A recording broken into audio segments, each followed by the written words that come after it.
A torn piece of paper waited on the kitchen table, lying beside cold leftovers and a flickering Christmas tree. That was what Zara found when she walked into the house expecting laughter and family. Instead, she walked into a quiet that felt sharp. The note carried only one message. We used your $8,500 for the family cruise. Take care of Grandma. No apology. No shame. Only instructions. Grandma Nayla looked up from her plate, her trembling voice soft. We'll fix this, she whispered. Zara didn't shout. She didn't cry. She just pressed the note flat with her palm and breathed in the silence, like smoke. People imagine betrayal comes with slammed doors or broken dishes. For Zara, it arrived wrapped in stillness, under the faint buzz of Christmas lights. Grandma's fork scraped her plate rhythmically, a sound too steady for the chaos inside Zara's chest. The old woman's lavender-scented sweater seemed too fragile for the weight of the moment. Did they call you? Zara asked quietly. Grandma shook her head. Left yesterday morning. Said the ship wouldn't wait. The words stung like cold air. Zara realized then that they had taken her money days ago. No call, no warning, no small explanation. Year after year, she had been the responsible one, the helper, the one who never said no because family came first. Now she felt like nothing but a savings account with a heartbeat. Her eyes scanned the kitchen, the half-empty wine glasses, the lipstick on a mug, the lopsided paper ornament she'd made at 12. The room felt abandoned, not lived in. Grandma slid a small envelope across the table. They told me you'd handle groceries, she said softly. Inside were receipts, gas stations, restaurants, online orders, all charged to her card. Zara stared until the numbers blurred. They used her pension too, she murmured. Grandma sighed, ashamed. Zara lined the receipts beside the note, forming a quiet battlefield of evidence. As she did, she whispered, almost like a narrator to herself. The words slipped out smoothly, as if she needed the world to witness what came next. Before we continue, please subscribe, like, and comment where you're watching from so you don't miss out on our next story. That night, Zara lay awake while the house creaked like it remembered every wrong. Each yes she had ever said replayed in her mind. The loan for Lorik's tuition, the emergency money for Sarah's car, the bail for her father's casino trouble. Every memory clicked together like pieces of a puzzle she wished she had never started. At 2 a.m., she opened her laptop. Her fingers hovered over the keyboard, her heart beating like a warning bell. Zara began with Grandma's bank login. The password was still saved under Family. Transaction after transaction unfolded on the screen. Withdrawals, transfers, payments to familiar names and strange ones. Every click peeled back another layer of quiet betrayal. By dawn, the anger inside her wasn't hot anymore. It was cold. Focused. Grandma woke, her voice soft in the early light. You're still up? Yes, Zara murmured. We're going to fix this our way. Morning light slid across the kitchen tiles, illuminating the papers strewn across the table like pieces of a crime scene. Statements, receipts, dates, they all pointed to the same pattern. Calculated misuse signed with her mother's careless handwriting. Zara didn't feel broken. She felt alert. Grandma shuffled in wearing her old slippers. You used to love puzzles, she said. Zara nodded. This one's overdue. Every few minutes, Zara found something new, a Venmo transfer labeled utilities that matched a makeup order, a cash withdrawal the same day her father lost money at poker night, a cruise deposit made weeks before Christmas. Grandma watched quietly, hands clasped. They think you'll forgive them, she whispered. You always do. Zara looked up. Do you? Grandma hesitated. I used to. Not anymore. Zara opened the family group chat. Predictably, it was silent. The last message from her mother read, Transfer the loan soon. Prices are rising. No kindness. No gratitude. Just expectation. Zara stared at the message until the screen dimmed. Then she typed a single period and sent it. A tiny mark, but it felt like the end of something heavy. The next morning, Zara tried calling her mother, but the phone went straight to voicemail. Her mother's cheerful recording felt like an insult. Leave something worth listening to. Zara ended the call without speaking. That evening, Grandma brought out an old ledger. Her handwriting was careful and looping. The ink faded.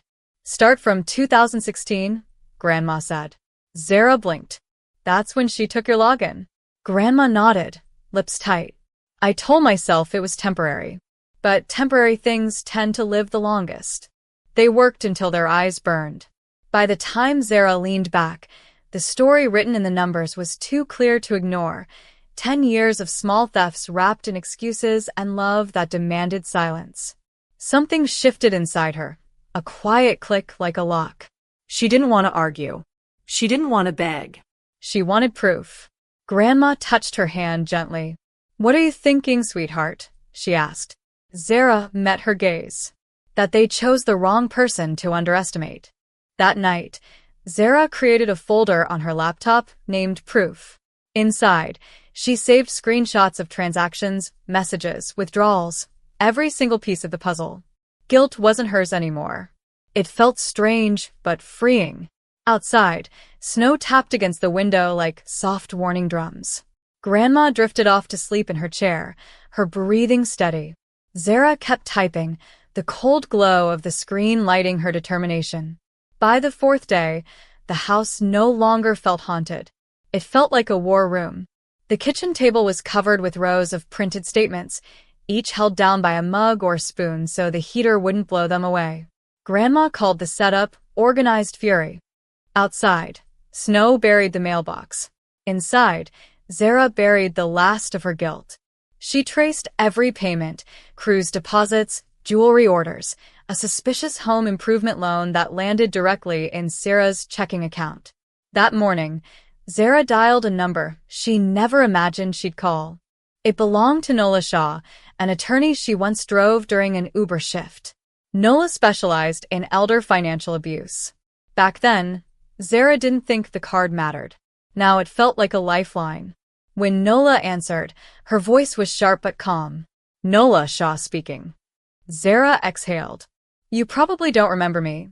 You're the driver who refused extra charges when my flight was delayed, Nola interrupted. What can I do for you? Zara explained everything. Slow at first, then faster, the words tumbling like water escaping a dam. Nola listened with the patience of someone who'd heard too many similar stories. She didn't express shock, only focus. When Zara finished, Nola said firmly, This is not a misunderstanding, Zara. This is a felony. But let's keep it quiet till they return. Collect everything. When Zara hung up, Grandma was standing in the hallway, her eyes glowing with something between fear and pride. You called a lawyer, she said. I called protection, Zara replied. The next hours were methodical. Zara scanned receipts, organized folders, labeled every file. Transfers, cruise payments, luxury purchases, elder negligence. You're shaking, Grandma murmured, placing a mug of instant coffee beside her. Zara tried to smile. I'm fine. No, Grandma corrected. You're focused. Focus makes the hands shake. That steadiness in Grandma's tone anchored her. As they rested, Zara checked her phone. Sarah had posted a picture, her parents and brother lounging on the cruise deck, champagne raised in smug circles.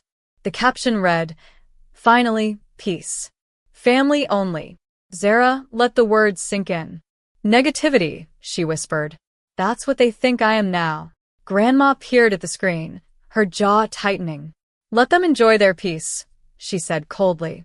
They'll choke on it soon enough. For the first time in months, they both laughed, a small, brittle sound, but real. That night, Zara backed up everything onto an external drive and hid it in the pocket of Grandma's old winter coat. If the house burned down, she would still have every proof.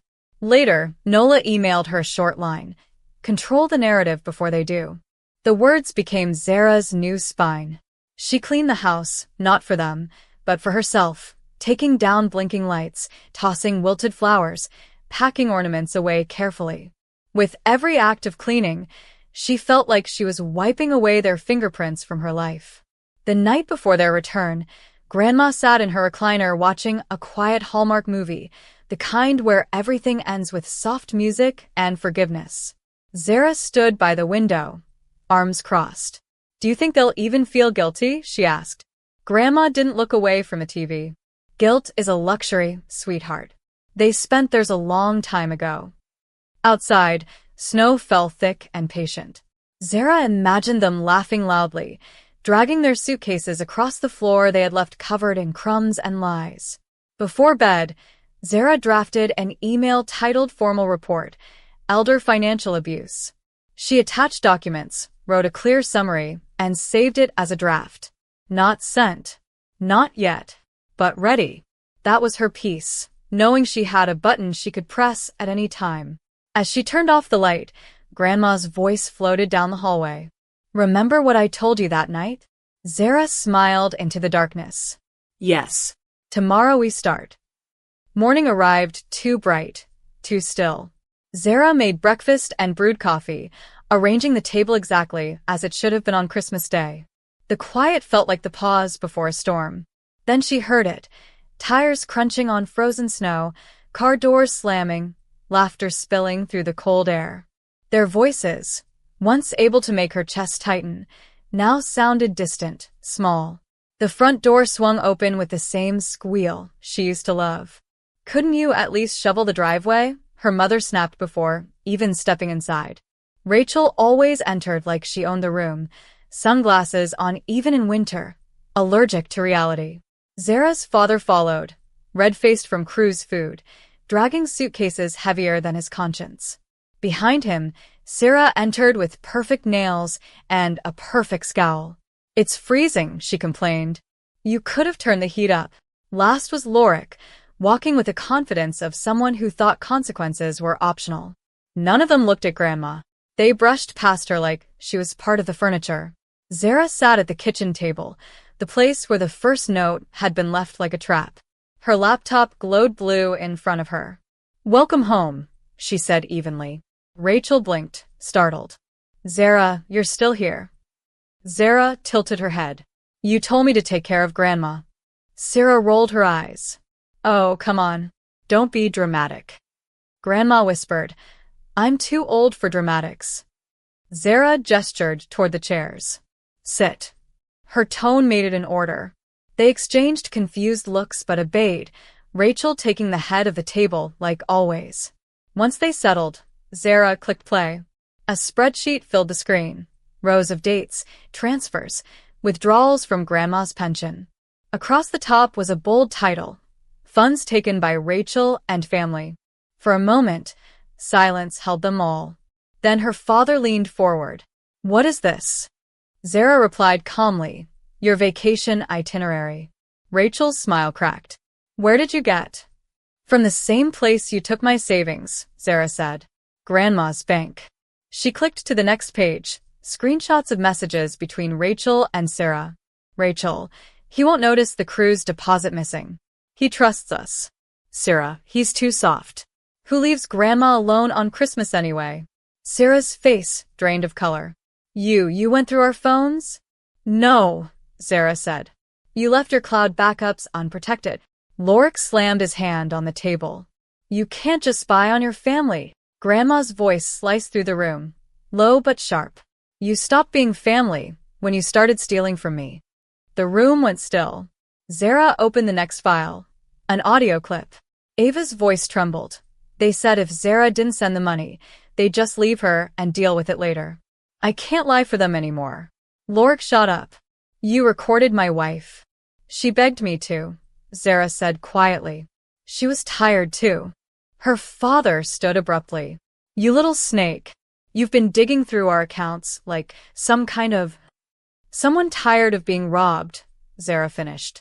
She clicked open the last file, an email draft addressed to NOLA, the State Protection Unit, and 2 news outlets. The subject line read, Formal complaint, Elder Financial Abuse. You have 48 hours, Zara said. Return every cent, or I send this. Sarah scoffed, a brittle laugh. You wouldn't.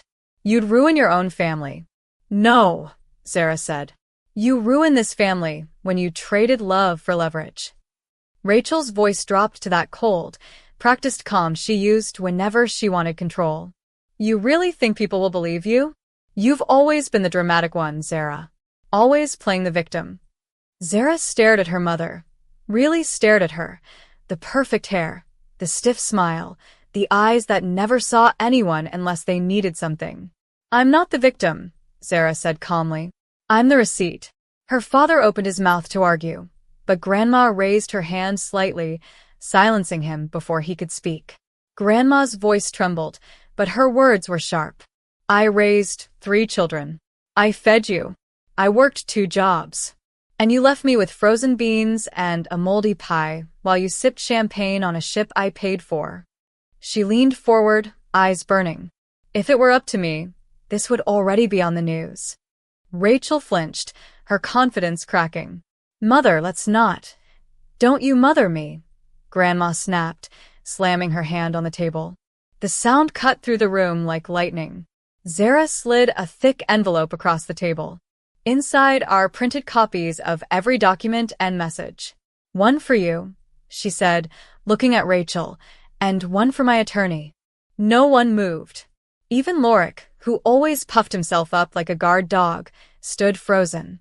Grandma rose slowly, her legs shaking but her voice steady. Get out, she said. Come back only when you've made things right. Rachel blinked, shocked. You can't be serious. I'm old, not stupid, Grandma replied. Get out. They hesitated, all of them. Lorik cursed under his breath. Zara's eyes filled, but no apology followed. Only fear of consequences, not regret. In the end, they left without a single sorry. When the door shut behind them, the silence that filled the house was different this time. It wasn't empty. It was earned. Zara exhaled slowly, feeling something inside her finally settle. Grandma sank into her chair, tears gathering but not falling. You did it, she whispered. Zara shook her head gently. We did. 4 days later, the calls began. Then the texts. Then the begging. We didn't mean it like that. We'll pay you back. Please, don't do this to us. Zara didn't reply. She just forwarded every message to Nola. That evening Nola called. They made payments, she said. Full restitution. Plus penalties. Zara closed her eyes and breathed out. Thank you.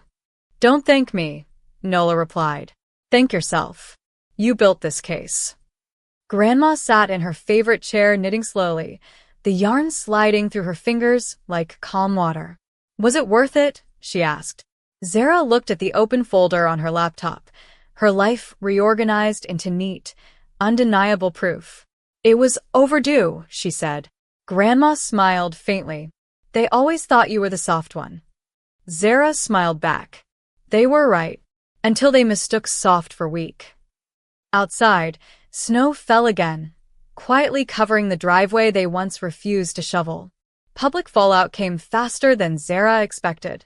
Rachel tried to twist the story online, calling it a misunderstanding. But screenshots spread quickly. People connected the dots on their own. Zara's employer quietly removed her from the team page. Lorik's paycheck was garnished by court order. His wife, Ava, finally left him. But Zara didn't celebrate. Justice didn't feel like a parade. It felt like the air after a storm, clean, but heavy, like something had been washed away. When the settlement cleared, Zara transferred all of Grandma's money into a joint account Grandma alone controlled. Then she used part of her own share for a long-delayed dental surgery she had put off for years. She bought Grandma a motorized lift chair and arranged for a part-time nurse to visit 3 times a week. The rest she saved, labeling it future. They moved into a small 2-bedroom apartment downtown, sunlight through thin curtains, floors that didn't echo with other people's guilt. Life found a quieter shape.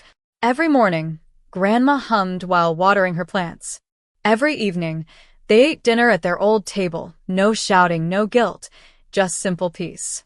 One night, Grandma looked at her with soft pride. You fixed it, she said. Zara shook her head gently. No. We fixed it. For the first time, the word we didn't feel heavy. It felt like home. A few weeks later, Zara was at the grocery store comparing prices on canned soup when a woman beside her stared for a moment too long. "Excuse me," the woman said softly. "Are you the one who stood up for your grandmother?" Zara blinked, startled. Yes." The woman smiled, sad but grateful. "My mother went through the same thing. I wish someone had fought for her the way you did." She walked away, leaving Zara frozen between the shelves, realizing the truth. This story wasn't just hers. It belonged to anyone who had ever been betrayed by the people meant to protect them. When Zara returned home, Grandma was sitting by the window watching snow fall in slow, peaceful sheets. "You look thoughtful," Grandma murmured. Zara took off her coat. "Someone recognized what we did." Grandma smiled without turning. "Peace looks good on you, sweetheart." Zara stared at the soft light on Grandma's face. The quiet didn't feel like emptiness anymore. It felt like a clean beginning, like a window finally opened after years of stale air. Evenings became gentle. Zara cooked while Grandma hummed old folk songs. Sometimes they talked. Sometimes they didn't need to. The silence between them was warm, not heavy. Zara's shoulders no longer carried the weight of everyone else's mistakes. She finally had space to breathe, to exist, to be more than the family solution to every crisis. She felt herself trusting the world again, piece by piece. One afternoon, as they shared tea, Grandma looked up suddenly. "Zara," she said, "I want to tell you something." Her voice was soft but steady. "You didn't just protect me. You protected the version of you that didn't know she deserved better." Zara froze, stunned by the truth of it. Tears welled, but for once they weren't from hurt. They were from relief. Grandma reached over, squeezing her hand. "You found your strength. Don't lose it." In the following weeks, Zara began journaling again. She wrote about the lies she untangled, the boundaries she rebuilt, and the peace she was slowly learning to trust. She wrote about the day she created the folder titled Proof, and the day she finally stopped apologizing for other people's choices. Each entry made her realize more clearly, strength didn't always roar. Sometimes it whispered. Sometimes it organized receipts. Sometimes it said, "Get out." Grandma's health improved quickly with the help of the part-time nurse. She laughed more, slept better, and even started knitting again, something she had stopped doing when the financial stress grew too heavy. One morning, she finished a soft gray scarf and handed it to Zara. "For warmth," she said. Zara wrapped it around her shoulders and felt something she hadn't felt in years. Safe. Truly safe. They settled into a quiet rhythm. Zara considered taking night classes. Grandma talked about joining a local senior club. Their home, small, sunlit, and simple, felt like a place where healing could grow roots. Sometimes Zara wondered if her mother or siblings ever thought about what they lost. Not the money, the relationship, The trust. but she didn't dwell on it. Healing wasn't about looking back. It was about keeping her eyes on what she was building now. Late one snowy evening, Zara set up her phone and recorded a short video, her voice steady and calm. She didn't tell every detail. She didn't need to. She spoke to the camera like she was speaking to someone who needed to hear it. "If you've ever had to protect someone you love from your own family," she said gently, "you're not alone." The truth in the words sat warm in her chest. She wasn't speaking from anger anymore. She was speaking from clarity. After she finished recording, Zara walked to the window. Snow blanketed the street in soft, forgiving white. Behind her, Grandma knitted quietly, humming the same tune she had hummed the night everything began. Zara breathed deeply, letting the cold air steady her heartbeat. For the first time in her life, she wasn't waiting for the next crisis. She wasn't bracing for the next betrayal. She was standing in a life she chose, a life she built with truth, courage, and earned peace. And as the snow kept falling, clean and endless, she whispered to herself, "We fixed it." Please like, subscribe, and comment where you're watching from.